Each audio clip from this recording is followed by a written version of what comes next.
El año 2020 está siendo un año marcado por una pandemia mundial, cuyas consecuencias sociales y políticas apenas han comenzado a manifestarse. Al mismo tiempo, el virus se ha convertido en un monotema, haciendo sombra a multitud de conflictos que continúan a pesar de la pandemia. Bienvenidos, un año más, a Lo que Dura un Café. Para hablar de estos temas, hoy está conmigo Eduardo Saldaña, codirector del Orden Mundial, quienes recientemente han publicado el libro El mundo no es como crees. Antes de empezar, me gustaría recordar que recientemente hemos empezado una newsletter y que desde el 1 de septiembre nos podéis apoyar en Patreon. Están los links en la descripción del episodio. Y antes de pasar a la entrevista, me gustaría rápidamente decir que, a raíz de un pequeño problema técnico, el audio de Eduardo y el mío están ligeramente desincronizados. Y es por ello que en ocasiones parece que empieza a hablar unos segundos antes de que él termine. Como digo, problemas técnicos no es mala educación.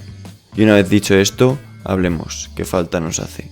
Bienvenidos, una nueva temporada a Lo que Dura un Café.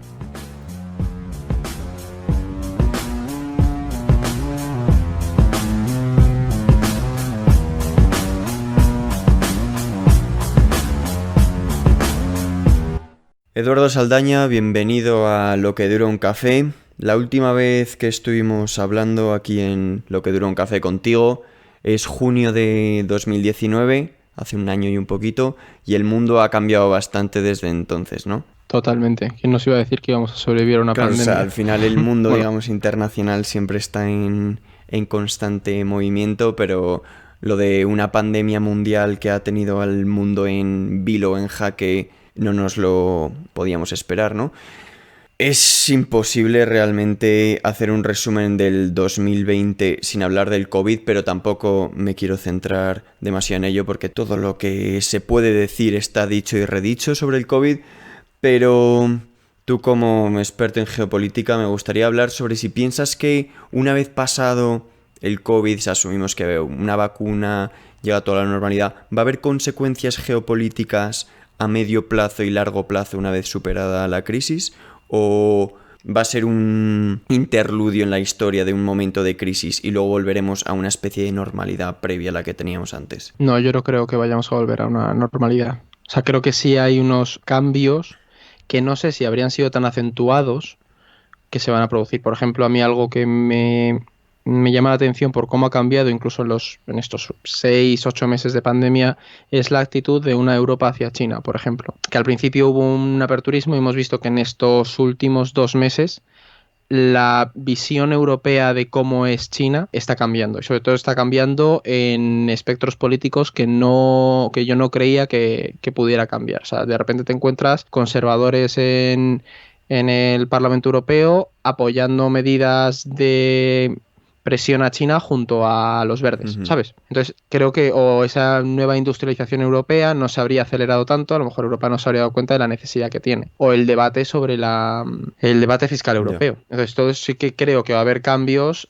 a nivel internacional y luego el golpetazo económico. O sea, el impacto económico que va a tener esto va a ser enorme y acabará afectando. La guerra comercial entre Estados Unidos y China había sido uno de los grandes debates mucho antes de que empezara la pandemia y parece que sí que se ha endurecido durante estos meses, incluso con, como tú dices, la Unión Europea o países de Europa metiéndose de alguna forma en esa guerra comercial. Sin embargo, a mí me da un poco la impresión de que se ha producido con la pandemia como telón de fondo y no como consecuencia de este. Lo que sí que ha podido ser muy interesante ver es cómo, recuerdo a los primeros meses de la pandemia, cómo China mandaba aviones de ayuda humanitaria a la Unión Europea, casi rememorando imágenes del plan Marshall después de la Segunda Guerra Mundial. ¿Está usando China bien sus cartas para hacer un poco de soft power en el mundo, ir moviendo ficha, ir posicionándose estratégicamente en el mundo internacional? O sea, yo creo que lo hizo muy bien al principio y muy mal al final, porque cuando uno es una dictadura es muy difícil disimular que eres una dictadura. Me explico. Un Estados Unidos puede tener una actitud imperialista, pero siempre tiene ese sistema de división de poderes, que es intrínseco a la esencia del país. En cambio, China, quieres dar esa imagen de país abierto, del modelo chino funciona, y luego empiezas a ver carencias que también han venido de la mano de la crisis del coronavirus o que se han acelerado, que han puesto de manifiesto que China a lo mejor no es la panacea o que ese modelo chino tiene unas carencias. Entonces creo que en los núcleos o lugares en los que China podría haber tenido una oportunidad, como es entrar claramente en Europa o ganar esa delantera de Estados Unidos en las relaciones con Occidente, se ha encontrado de repente con que no le ha salido tan bien la jugada. ¿Qué ocurre? Que sí que creo que por el contrario le puede salir bien la jugada el África subsahariana y América Latina. Ahí sí creo que le puede salir bien. Aunque ¿qué ocurre? Que también te encuentras con que toda esta cuestión del coronavirus, bueno, es que no sé, sí, cuestión del coronavirus, lo ha acelerado, ha supuesto una ruptura o ha potenciado, por ejemplo, aún más ese cerco a China de India, Australia, Japón y Corea del Sur. Y eso antes estaba ahí latente, pero en ese afán por ganar presencia internacional, al ver la puerta abierta, digamos que China se ha acelerado tanto que ha entrado como un elefante en una cacharrería, creo que es la expresión. Entonces, ahí sí que a lo mejor ha puesto manifiesto de, oye, China está siendo demasiado imperialista y tal vez no es el momento. ¿Piensas ¿sabes? que ha asustado a algunas Sí. potencias o pequeñas potencias regionales, como puedes decir India, Australia, que les daba miedo que esta actitud fuese de alguna forma a afectar a su soberanía en el largo plazo por recibir una ayuda que era necesaria o de agradecer en el corto plazo? Sí, yo creo que lo que ha hecho es hacer que tengan que tomar una decisión, porque yo llevo 5 años, que tengo así recuerdo, oyendo hablar de la situación de duda que tenía Australia para con China, que siempre estaba entre China y Estados Unidos. Bueno, pues ahora mismo no hay duda en el gobierno australiano, sabe de qué lado está. Entonces, eso creo que es fruto de toda esta situación, de una China que se ha visto fuerte, que ha tenido una oportunidad de reforzar su poder internacional, ha dicho, también voy a asentarlo a nivel regional, y esos países que miraban así de rojo han dicho, vale, es que estos van a muerte, por así decirlo. Y de hecho es que es como van, porque lo miran en el largo plazo y saben cuál es su objetivo, lo tienen claro, y por eso te encuentras con que en una situación de crisis, el nacionalismo de esas potencias, o sea, pequeñas potencias, no entre comillas regionales, como pueden ser una India, Nueva Zelanda, Australia o un Japón, se ha visto avivado y han dicho, el enemigo es China. También creo que fruto de esa situación de opacidad de China, porque te genera una desconfianza clara. Entonces, no es infundado o no es una conjetura la decisión que han tomado. Creo que tiene fundamento. Y hablabas antes como de alguna forma en África subsahariana o en Latinoamérica sí que podría tener un poco más que podría salir mejor la jugada.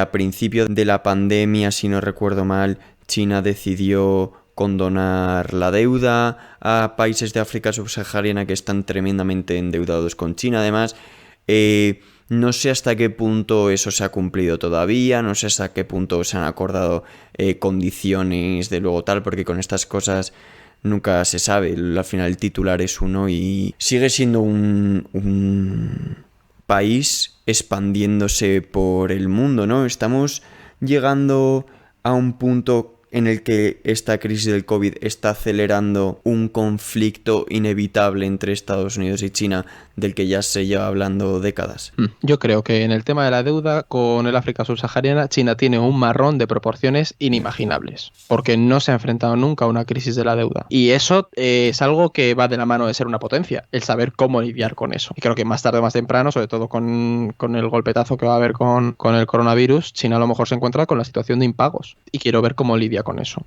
Y luego, por otro lado, lo de ese enfrentamiento China-Estados Unidos, China ha visto también otra oportunidad muy buena en generar un discurso. Y esto es puro Lakoff. O sea, no pienses en un elefante, no pienses en una guerra fría entre China y Estados Unidos.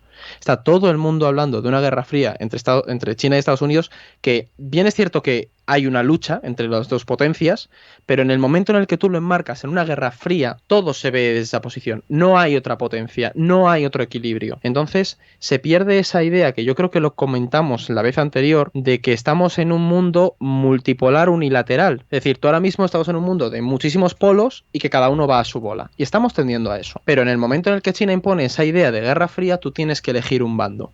Y ellos se posicionan como una potencia mundial, que lo son. ¿Que están en ello? Sí, pero a lo mejor hay otras que también pueden hacerles el juego. Pero en ese momento tú dejas fuera a la Unión Europea. Y aquí la clave está entre China y Estados Unidos. China y Estados Unidos. Que bien es cierto que Trump también lo ha incentivado, ojo, pero a China le ha venido muy bien, porque esa idea está completamente asentada. Entonces sí que creo que al final vamos a ir a un enfrentamiento en algunos ámbitos, sobre todo en el tecnológico, eso va a ser bestial, y con el coronavirus muchísimo más, pero al final pues sí, acabará siendo inevitable. El tema también, te digo, es a ver cómo juega sus cartas Occidente. O sea, eso también pongo unas comillas con lo de Occidente, que sabemos que no habría que referirse así, pero vamos, Unión Europea y América del Norte. O sea, países OTAN, si queremos llamarlo así. ¿Cómo juegan sus cartas? Porque China tiene un crecimiento muy exponencial, pero está basado en una exportación y en un consumo. Entonces China ahora tiene que cambiar todo ese sistema, sobre todo si hay unos procesos de industrialización que probablemente veamos algo así. China tiene que fomentar ese consumo interno para poder mantenerse. Entonces creo que ahí también tiene un desafío muy grande, porque si tu idea de superpotencia se ha basado en comértelo todo, en el momento en el que te encuentras con una crisis de demanda, que a lo mejor se encuentran con una crisis de demanda, ¿cómo lidias tú con eso? Tienes que encontrar a quién venderle. Habíamos dicho que no nos íbamos a enrollar mucho con el COVID, pero es inevitable al final, o sea, es imposible no hablar de ello. Pero porque está todo muy Pero relacionado. vamos a saltar al que ha sido otro de los grandes temas para mí de este año junto con el COVID, que han sido, al menos aparentemente desde fuera, las protestas violentas y protestas pacíficas en todo el mundo. Vamos a empezar por Estados Unidos, que quizás son las que han estado más en el mainstream, las que más hemos visto cuando encendíamos el telediario. Y al final, nos guste o no, Estados Unidos es un país que, como llevamos hablando un rato, es una potencia geopolítica absoluta, y los procesos electorales en Estados Unidos son procesos electorales que más o menos afectan a todo el mundo. Ha habido una serie de protestas por el Black Lives Matter, pero no sería atrevido decir que las consecuencias económicas del COVID han sido las que han encendido esta mecha en Estados Unidos, que ya de por sí es corta porque provienen de unos problemas sociales estructurales que son anteriores a Estados Unidos como país. Pero ¿piensas que estas protestas tienen una repercusión que va a ser radical y que se va a mantener en el tiempo? ¿O es algo que va a terminar siendo anecdótico de aquí a unos años y es más por la situación socioeconómica que se está viviendo con la crisis económica que ha provocado el COVID, y que una vez se vuelva a una normalidad económica, o no una normalidad, pero una estabilidad económica, estos procesos van a desaparecer? Porque hemos visto protestas raciales en el pasado que han quedado casi como una anécdota, que no ha habido un cambio real. ¿Tú cómo piensas que van a afectar estos? Pues aquí te diría que estas protestas llegaron un mes tarde, porque estas protestas llegan a pillar a un Bernie Sanders todavía en la carrera demócrata, y mi respuesta sería completamente distinta. De verdad. O sea, creo que sí que creo que van a influir, porque van a influir, pero yo una cosa que me planteaba es que esos problemas, esa discriminación racial, Obama estuvo en el poder durante 2 legislaturas, y tengo dudas de cómo va el Partido Demócrata con Joe Biden, si gana, a cambiar toda esa discriminación de fondo, porque es un cambio tan radical que sinceramente no veo a un Joe Biden haciéndolo, pero sí me lo esperaría de un Bernie Sanders, por las propias propuestas que tenía. Entonces, como que creo que se ha juntado, por un lado me llamó muchísimo la atención el decir, madre mía, la que se está montando allí, y este tío está ya fuera de la carrera. Entonces, también lo que creo es que ha habido una mezcla de factores muy, muy, muy, muy anómalos. Es decir, has tenido una pandemia mundial con un presidente como Donald Trump a la cabeza del país. De repente tienes a un montón de población con muchísimo tiempo para estar en casa y consumir información y estar en redes sociales, y te junta con un vídeo escandaloso, como tantos otros que ha habido, pero antes la gente no tenía ese tiempo para prestar atención a esto que estaba ocurriendo, y encima en un año electoral. Entonces, en el que creo que las redes sociales han jugado un papel fundamental y magnificador de todo. Han sido una cámara o sea, un amplificador tremendo de toda esta crisis. Entonces sí creo que al final va a tener no va a suponer un cambio radical, pero sí que veremos un cambio sobre todo de actitudes. Es decir, verá todo el Partido Demócrata, el movimiento que está viendo en el deporte estadounidense, como incluso algunos republicanos ya están planteando el que, oye, a lo mejor sí que es que hay un problema de fondo que tendríamos que solucionar. Pero claro, luego es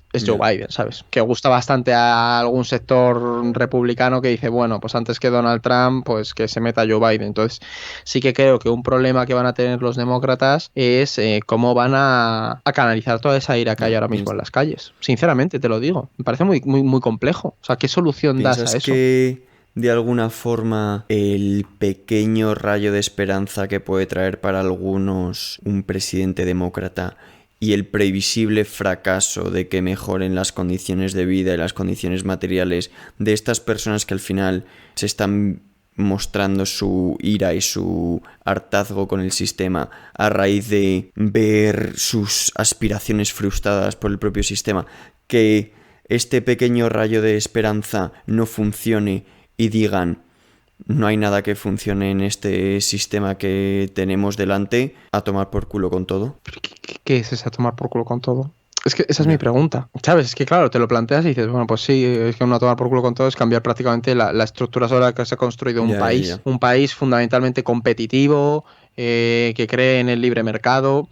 Entonces es muy Bueno, se difícil. lleva mucho tiempo especulando con la idea de que, uno, las imágenes que estamos viendo a día de hoy de todas las protestas y todo eso, son un poco la punta del iceberg de cómo se está viendo una potencia imperial derrumbarse por dentro, poquito a poco, no es un colapso de un día para otro, pero se están viendo como, digamos, la presión de la olla está empezando a salir y cómo, dadas determinadas cuestiones sociales y políticas, en primer lugar, la división racial en Estados Unidos, como cada vez la gente está más políticamente enfrentada, esto unido con la tenencia de armas en Estados Unidos, es un caldo de cultivo perfecto para que se pueda dar algún tipo de confrontación civil, guerra civil o conflicto civil en algún momento cercano. No estamos hablando del próximo mes, pero estamos hablando de en los próximos 5 años, 6 años, quién sabe. ¿Sabes lo que pasa? Que yo esto en plan, es puro, ¿cómo se dice? Sí. Política ficción, ¿no? Yo en su momento hablaba con amigos que Estados Unidos es ese país en el que no me sorprendería que ocurriera, ¿sabes? Que te dijera, pues sí, hay un estado que se ha declarado autónomo y está ahí haciendo... O sea, no... Me lo dicen y no me caería de espaldas sorprendido. Y de hecho hay algo que vamos a ver un testeo de cómo reacciona la sociedad en los resultados electorales de estas elecciones de noviembre. Porque Donald Trump está diciendo que si él no gana Ya. es que ha habido fraude. Y sus seguidores se creen Justo... eso. Y creen a pies juntillas esto. Ya hemos visto que en las protestas ha habido enfrentamientos primero porque es un país en el que se Claro. pueden portar armas. Y luego porque la polarización es tremenda. Hablas con gente que está ahora mismo en Estados Unidos y lo que te dicen es que nunca habían visto tantísima tensión entre republicanos y demócratas, y sobre todo trumpistas y demócratas. Entonces, ¿qué ocurre? Que se te juntan, que conforme vas tensando la cuerda, los perfiles que están más a los extremos se van volviendo más violentos. Entonces, ¿qué ocurre? Que, de hecho, esta mañana Axios sacaba un artículo que decían ¿cómo se llama? Donald Trump podía ganar la Hawkfish, noche electoral y perderla al día siguiente, ¿verdad? Sí, justo te lo Exactamente. iba a comentar. Que eso Podía podía estallar una mecha Pues de claro. que la gente diga esto es imposible y es inviable, porque para la gente que Están dando un nos golpe de estado esté a la escuchando, que no ultraizquierda. haya leído el artículo, básicamente el artículo decía que en la noche electoral por votos presenciales podría ganar Donald Trump, pero que con el recuento por voto por correo podría terminar ganando Biden. ¿Por qué? Porque a nivel estadístico parece que el votante de Trump es mucho más improbable que vote por correo. Entonces, esta separación en el recuento de votos podría llevar a que la noche electoral Donald Trump se proclama vencedor y que al día siguiente se cuenten el resto de votos, resulte que no, y que esto en muchas personas provoque un pensamiento conspiranoico que diga esto es imposible, esto es inviable, hay que salir a las calles porque esto es un golpe de estado de lo que tú has dicho, la ultraizquierda. De hecho, los demócratas se están preparando a nivel jurídico para dar la pelea con Hombre, Donald claro. Trump por esto. O sea, está viendo ya, o sea, lo leí el otro día, me lo pasó un compañero, y era eso. Se están preparando para realmente pues hacer frente a toda esta polarización que Trump va a generar. Y es que lo va a generar. Ya está diciendo en Carolina del Norte que la gente vaya a votar 2 veces para que comprueben ellos mismos cómo el sistema es fraudulento. ¿Qué quieres que te diga? Es un perfil que es anómalo, pero Hemos tiene sus seguidores. empezado hablando de eso, de protestas de carácter racial. Hemos seguido hablando de protestas que pueden originarse a raíz de los resultados electorales. Recientemente, en las últimas semanas, hemos tenido protestas en Hong Kong, protestas en Bielorrusia, protestas en el Líbano. ¿Han marcado las protestas el 2020 o ha seguido una tendencia de protestas alrededor del mundo que ya venía de antes?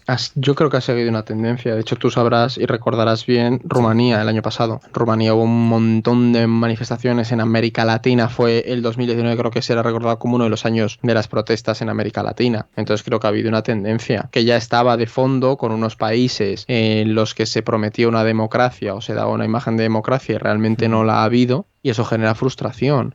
Y en cuanto ha venido, en nuestro caso, una crisis como esta, pues la gente ha dicho basta. O cuando vienen comicios, como en el caso bielorruso, se acaba viendo el plumero. Entonces, claro, además, bueno, también es cierto que Hong Kong tiene unas características distintas porque era un país al que le están robando la democracia. Entonces creo que es justo unos... al final el fondo es defenderla, pero unos defender la idea que ya tenían y otros lo que existía. Hablamos también de protestas en Bielorrusia que han estado un poco en boca de todos estas últimas semanas. Son unas protestas muy masivas en una frontera compartida por la Unión Europea y Rusia, y estas protestas siempre son un poco más que solo protestas en un país lejano del este, ¿no? Recuerdan un poco a las protestas de Ucrania de 2014, que terminaron provocando intervención directa del ejército ruso, un conflicto armado en Donbass, la anexión rusa de Crimea. ¿Hasta qué punto esto es posible hoy en Bielorrusia? Es que yo leí hace unas semanas un artículo en Foreign Affairs que comparaba el por qué Bielorrusia no es Ucrania y por qué a lo mejor la reacción de Putin era distinta. Y es que en Bielorrusia tienes a un tío que lleva gobernando desde 1994. Y claro, a lo mejor hasta para Putin eso canta un poco. Entonces, claro, lo que planteaban era que la posibilidad más probable, ¿no?, era que el Kremlin llevara a cabo un proceso de transición, o sea, que estuviera detrás. A lo mejor Lukashenko acaba cediendo y dice, bueno, pues yo no me quedo, pero viene este, que es un perfil intermedio, que no se lleva mal con Rusia y que...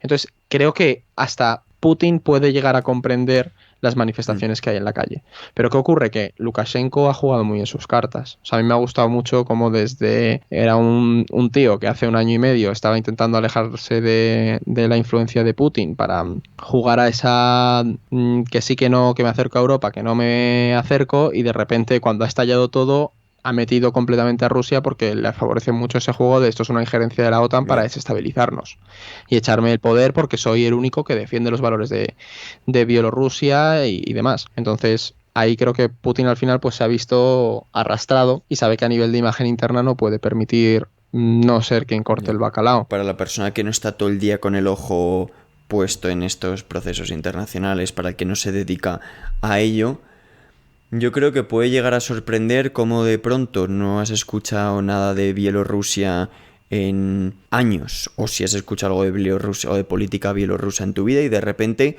aparecen unas manifestaciones masivas como esta, como de repente ves en la televisión una explosión como la del Líbano y como eso se transforma en una serie de protestas en la calle que terminan haciendo dimitir a todo el gobierno. Como existen ciertos problemas o ciertos conflictos que están ocurriendo en el mundo, pero que son de alguna forma ignorados por la población, no a propósito, sino porque al final no se puede hablar de todo el rato y hay pequeños conflictos que están siempre en la sombra.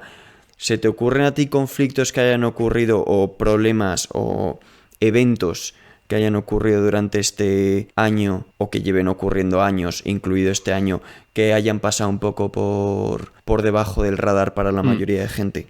Mira, sí, pensando rápidamente, terrorismo en Filipinas, el golpe de Estado en Mali, el auge del terrorismo en Mozambique y todo el África Oriental, junto con el tráfico de drogas por el África Oriental, que eso es un tema del que no se está hablando, pero la guerra en Siria cortó toda la ruta del opio por ahí y se están yendo por el este de África, y eso es muy tocho. El cambio de posición de los países del Golfo para con Israel, eso también va a marcar la política regional en un futuro, o sea, bueno, un futuro cercano. Y el auge del nacionalismo en la India, y su tensión con China. Eso me parece también determinante y no se está hablando de ello, porque evidentemente no se puede hablar de ello, pero tenemos miedo al nacionalismo en Europa y es que lo de Modi Sí. es fascismo. Es fascismo Ya. hindú, pero es También fascismo. es... Sí, dime. Y no, y en América Latina, por ejemplo, algo que a mí también me preocupa es si en Chile va a haber al final esa reforma constitucional que parecía que estaba avanzando, qué va a ocurrir, si el coronavirus la va a parar o no. Yo estoy pendiente de eso. Qué va a pasar en Colombia con la polarización política que está Todo habiendo, además justo lo que hablábamos antes de ¿sabes? ese año de protestas que marcó el año pasado en América Latina, que son todos Claro, hijos de ese proceso. ¿qué ha pasado con esa ola de cambio en América Latina? ¿Va a llegar o no va a Un poco en llegar? esa línea, ya ni Entonces, siquiera... sí. Estabas hablando antes de conflictos que están totalmente, que son desconocidos para la gran mayoría de gente, como puede ser el tráfico de drogas desde África del Este, Sí. pero sí que hay algunos conflictos o algunos problemas que estaban en el mainstream, pero a raíz, sobre todo el coronavirus que ha copado todo, han desaparecido. El más evidente para mí prácticamente sería el Brexit, que era un tema que ocupaba todos los telediarios hace unos meses, y es verdad que las votaciones para ya por lo menos decir va a ocurrir fue el 31 de enero de este año, que es un poquito antes del coronavirus. Se podría argumentar que una vez hecha esa votación ya deja de tener un poco de interés mediático, aunque hay cosas que discutir, pero ya deja de interesar. Pero es verdad que parece algo que ocurrió hace años y sin embargo fue este mismo año cuando se realizó la votación en el Congreso británico. Bueno, y de hecho es que el 31 de diciembre, es este 31 de diciembre cuando ya en teoría Tengo se entendido, oficializa. Yo creo que sí, o sea, que me has pillado un poco, pero sobre todo lo que me dices es que yo recuerdo estar debatiendo en la primera semana de febrero que, madre mía, los británicos a ver dónde van las conversaciones con Bruselas. Pero vale, ¿quién demonios se va a sentar ahora mismo a hablar con Bruselas, o sea, con el gobierno británico en Bruselas, cuando están sumidos en intentar que Europa no se hunda por una crisis económica tremenda? E incluso el propio gobierno británico, porque es que, o sea, yo creo que a lo mejor se están dando cuenta de que ha sido una cagada monumental, sobre todo teniendo en cuenta la que se ha venido. Sabes que a lo mejor si no hubiera venido la pandemia, pues bueno, habrías solventado esto, pero con una pandemia te encuentras de repente con que estás solo. Entonces, pues a lo mejor tienen que sentarse a hablar y decir, vamos a darle una patadita para adelante. O te encuentras con que a finales de año pues se oficializa y que realmente no sé cómo está avanzando el debate del Brexit. Así te lo digo, así de claro, ahora mismo. De todas las conversaciones y de todo. Otro de los temas que se me ocurre que estuvo en boca de todo el mundo, ya totalmente fuera de círculos internacionales y todo, en boca de todo el mundo, fueron las tensiones entre Irán y Estados Unidos, que se fueron acumulando por la salida del acuerdo nuclear. Y es que yo me acuerdo, las primeras semanas de 2020 nos despertamos una mañana con tambores de guerra, con gente profetizando el inicio de la Tercera Guerra Mundial, cuando Estados Unidos decide asesinar a uno de los altos cargos del ejército de Irán, y durante semanas fue el tema internacional. La Tercera Guerra Mundial que iba a empezar. ¿Qué ha pasado ahora? Han parado las tensiones, continúan fuera del mainstream, el COVID ha sido un poco un alto al fuego para todo el mundo. Claro, es que yo creo que ha ido por ahí, que el coronavirus ha sido mira, tenemos que dejarnos de esto y tenemos que centrarnos en que nuestro país se hunda, sobre todo en Irán, porque el golpe ha sido tremendo para el país, aunque sí es cierto que en Irán son bastante conscientes de los movimientos que Estados Unidos e Israel están haciendo en la región, porque que no se nos pase por alto que la firma del acuerdo con Emiratos, eso es una clara preparación de un frente contra Irán. Te encuentras a las monarquías del Golfo que no se llevan nada bien con Teherán y a Israel que empieza a tener una amistad con esos estados. Qatar se está aproximando cada vez más a Israel y veremos cómo al final pues acabarán teniendo una relación la más de normal. Entonces va a ser bastante curioso cuando esto se empiece a solucionar y te encuentres lo que antes hemos hablado, creo que lo he mencionado, en plan los cambios que va a haber en Oriente Próximo. Se hablaba hace estoy seguro de que era este año, ¿no? Del famoso acuerdo del siglo de Donald Trump. El mapa que presentó Trump. Se habló de él un día y se nos ha olvidado que para ser el acuerdo del siglo era un poco... ha dejado un poco que desear, ¿no? Pero sí parece que se están normalizando relaciones entre países árabes e Israel frente a Irán. ¿Es a raíz de esto la causa palestina uno de los grandes conflictos olvidados? Es que yo creo que el acuerdo del siglo, no sé si fue Kushner el que lo definió Así que, por resumirlo, eran lentejas, básicamente. Entonces, ese era el acuerdo del siglo. El acuerdo del siglo es: voy a firmar esto y lo vais a acabar aceptando. Porque recuerdo que los palestinos pusieron el grito en el cielo porque era escandaloso el reparto que planteaban. Y es que a esto se le ha sumado la crisis, el acuerdo con los países del Golfo, que de repente, ¿dónde está esa causa de los hermanos palestinos que durante tanto año han propugnado contra Israel? ¿Dónde ha quedado eso? Entonces creo que sí que te puedes hacer una idea de que al final los que pierden son los palestinos de todo esto. O sea, el acuerdo del siglo básicamente es pacificar Oriente Medio y me dan igual los palestinos. Así de claro, que me mate quien sea, pero el otro día yo leía a Isaso Domínguez y es lo que decía, es que todo lo que está ocurriendo en Oriente Próximo al final pasa por encima de cualquier reclamación palestina. Durante muchos años, ¿no? Durante décadas, la causa palestina fue un poco la causa de todos los musulmanes. De hecho, mucho del panarabismo de Nasser nacía un poco ideológicamente o utilizaba la causa palestina como estamos todos unidos en esto. Esto demuestra que somos todos hermanos y que existe una nación árabe. Y a día de hoy eso es una ficción, ya no existe nada de eso, ¿no? Es que ¿qué líder panarabista o arabista tienes ahora mismo? Nadie. En Oriente Próximo. O sea, te lo pregunto, ¿sabes? Porque en Egipto tienes al Sisi que le da igual, sinceramente. O sea, el Sisi es mantener el poder, es militar y se mueve por otras lógicas. Arabia Saudí, Emiratos, monarquías del Golfo, ¿sabes? Y Turquía está otro rollo, sinceramente. Turquía claro, nunca estaba ahí metido porque a lo mejor no era árabe. Era la causa de los musulmanes un poco, ¿no? Pero siempre había tenido un poco menos... Claro, a lo mejor Turquía te lo puede llevar un poco por ahí. Entonces sí que veo que... De hecho, lo hemos estado hablando esta mañana, en plan que veíamos que cada vez estaban quedando mucho más aislados. Sí. Entonces, no sé eso a qué puede llevar en Palestina, sinceramente, pero es que tú luego ves fue la semana pasada, ¿no? Cuando hubo enfrentamientos que acabaron tirando globos incendiarios y luego unos misiles desde la franja, y es que les bombardearon. Si la pasada o hace 2, pero estuvieron 4 días de bombardeos. Sí. Finales de agosto. Claro. Entonces, ¿qué ocurre? Que, pues, ¿dónde queda? Sinceramente, es que ese sí que va a ser un conflicto olvidado pero más bien desechado, ¿sabes? Tapado con una manta. No miréis aquí, no está pasando nada. Y otra cosa. Hablábamos antes de medios de comunicación, de noticias, del mainstream, de lo que está un poco más oculto. Y uno de los grandes temas de este año y de años anteriores, desde luego, ha sido como la crisis del COVID ha puesto un poco de manifiesto el enorme problema que existe con la desinformación, la manipulación mediática y cómo esta desinformación y manipulación es un peligro tanto para los propios conceptos teóricos de democracia como para las propias instituciones de cualquier estado, entendiendo institución en su sentido más amplio, contando como institución a profesionales de la salud que componen un sistema de salud sanitario, o sea, un sistema sanitario en un país, que pierden legitimidad ante argumentos falaces, ante argumentos sostenidos en mentiras. ¿Esto va a ir a peor? Es que... ¿Cómo te lo podría...? Que yo en esto me pillaba muy pesimista con ello, porque una cosa que el coronavirus nos ha dejado clara es que puedes tener muchas carreras, que también puedes creer en teorías de la conspiración. Entonces, no sé, y lo he pensado mucho y he reflexionado bastante sobre ello a nivel personal de cómo enmendar esta situación. Pero es que te encuentras con que cuantas más explicaciones quieres darla es a ese tipo de gente que pone todo en duda, menos te creen.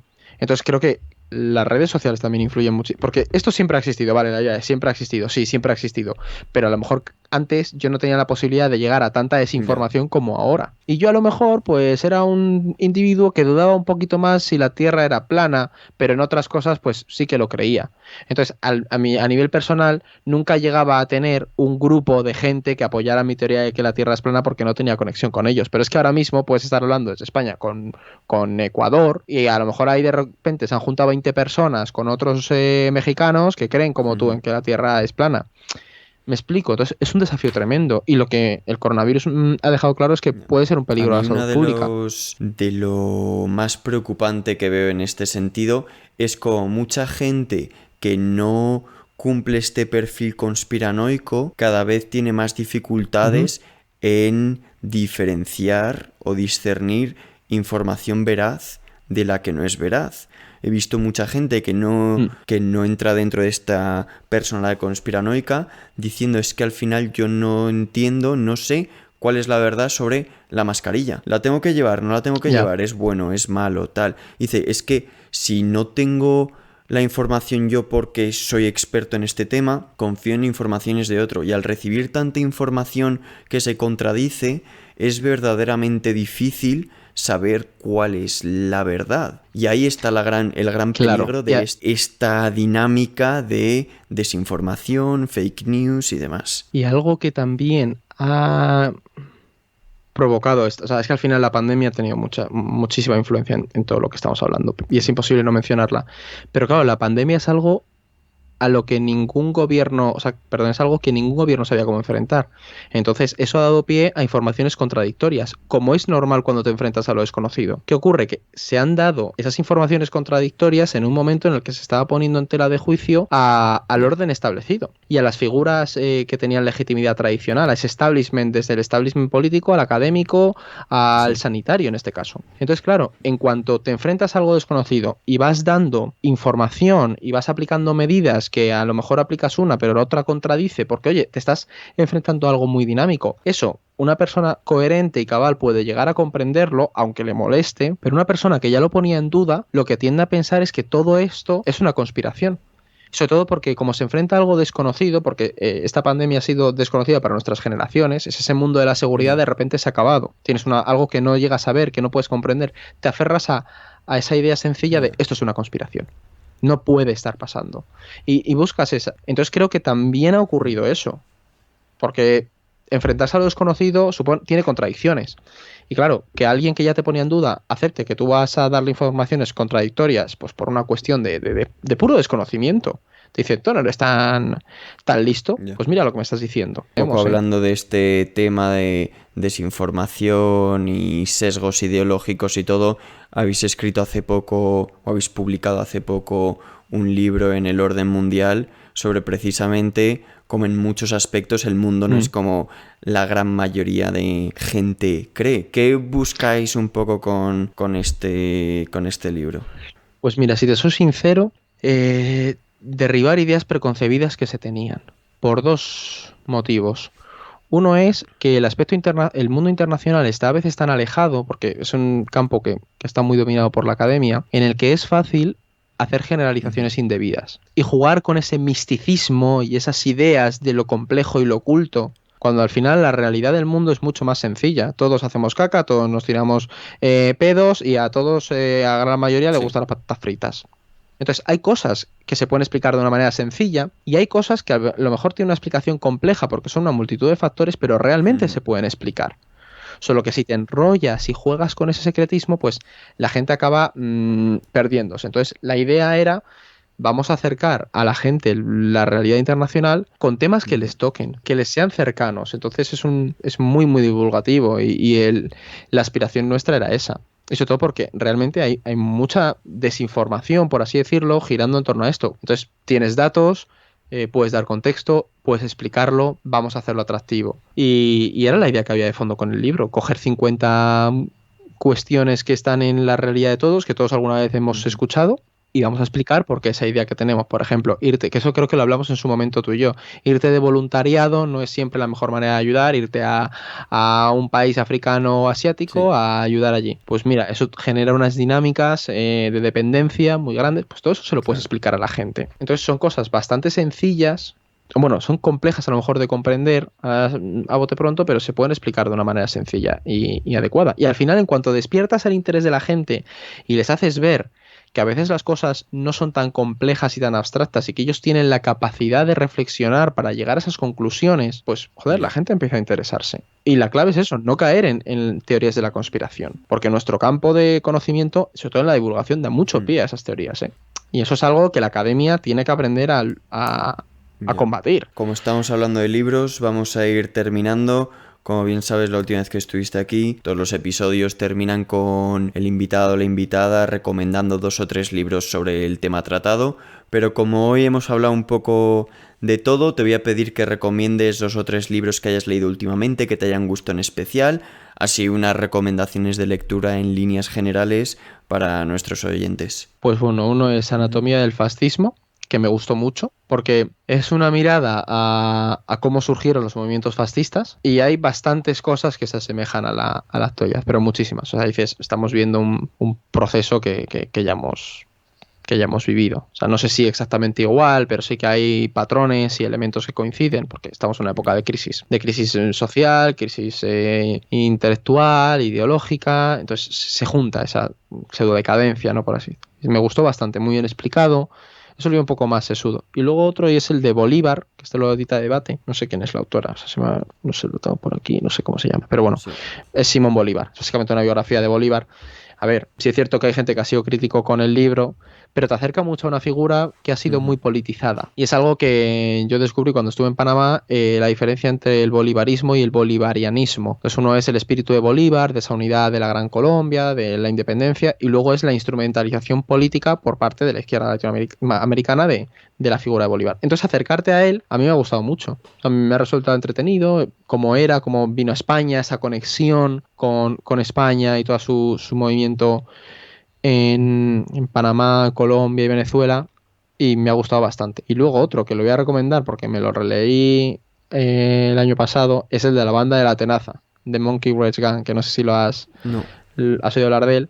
Es uno de los libros del origen del ecofascismo, por así decirlo. O sea, teóricamente te lo tendrías que leer, es una novela, pero está muy bien porque creo que no lo hemos mencionado y es algo que a mí me preocupa, es la crisis climática que va a seguir. Y eso se va a ir de la mano de este movimiento neofascista que estamos teniendo. O sea, creo que va a surgir un nacionalismo que apele a ello. Y la banda de la Tenaza pues te muestra ese sentimiento de pertenencia a un medio ambiente y de por qué llegas a defenderlo ante una injerencia. Entonces me gustó mucho, es muy entretenido y sí que lo recomiendo. Además le tengo un cariño especial a ese libro. Otro de los conflictos que se han olvidado un poco este año, ¿no? Que el año pasado no se ha hablado de otra cosa. ¿Dónde está Greta Thunberg? Vete a saber, ¿no? Es otro de los grandes temas que ha desaparecido por ahora hasta que acabe esta crisis del COVID, parece ser que no va a volver a las... No, pues que eso no frena. Pues Edu, muchas gracias por venir, como siempre. Gracias a ti. Me alegro de que seas el primer invitado que repite. Me parece un círculo muy bonito que el último de la pasada temporada sea el primero de esta temporada, que vaya así un poco arrancando motores. Así que muchas gracias, Edu, y nos seguimos escuchando pronto. Eso espero. Y a vosotros, los oyentes, muchas gracias por estar ahí. En unos días enviaremos un newsletter con las recomendaciones de libros algo más detallada. Si aún no estáis suscritos, podéis hacerlo en el link de la descripción. Gracias a toda la gente que nos apoya desde Patreon y que ayuda a hacer de este proyecto sostenible. Si queréis descubrir los beneficios de ser Patreon, podéis hacerlo también en el link de la descripción. Y una vez dicho esto, nos escuchamos en unas semanas. Mi nombre es John Baldwin y esto ha sido Lo que duró un café.